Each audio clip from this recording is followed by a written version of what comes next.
Tapos na sana kasi ang issue talaga nito, ayaw gumana ang electric starter. So nagkaroon siya ng problema dito sa pag-trigger kasi negative trigger to. So pag switch nito, kakaroon dadalo yung negative kasi negative trigger to. Yung negative na andito na sa switch. Tapos dapat si starter relay masusupplyan ng negative. Yung tinistiran ko yung wire niya dito, papunta dito sa socket. Dito. Nagaling dito sa switch. So wala silang continuity. So para hindi na tayo mahirapan pa magkalas-kalas ng wires o maghimay-himay. So nakuha ko naman na wala silang continuity papunta dito sa starter relay. Nag-bypass na lang ako. So tapos na sana. Papaandarin ko na gumana na yung starter motor. Bang problema, ayaw mandar. So chinik ko dyan kung may spark ba. Chinik ko yung tension wire ng ignition coil. So walang spark. Kaya pinuntahan ko na yung CDI kasi duda na ako na naapektado yung CDI kasi dito sa ilalim nagkaroon siya ng sunog sa mga wires. Dito itong wire na to nagaling sa fuse. Tapos dito nakinuhaan dito ng wire. Ito mga linya na to. Punta dun sa ilalim, dumikit dito. So nagkaroon siya ng short. Hindi siya pumutok kasi hindi pumutok yung fuse. Kasi naka 30 amperes. Ayan, 30 amperes.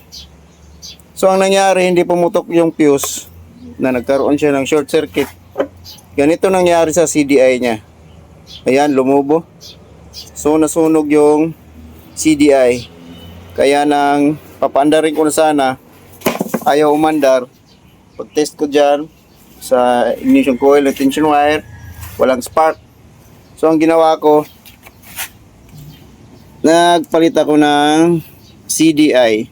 So ang CDI na to ay panglipan 110. So DC operated itong CDI na to.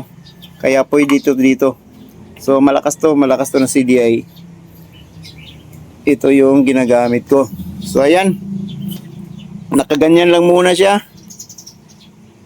Kasi nag-iba tayo ng socket. Ito yung original socket niya. So ayan.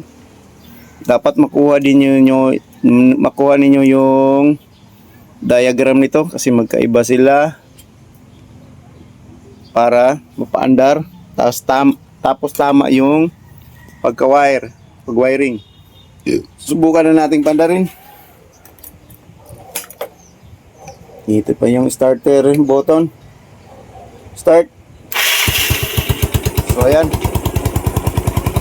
Start na. Goods na. So ang nilagay ditong fuse ay 10 amperes na. So ayan, 10 amperes na yan.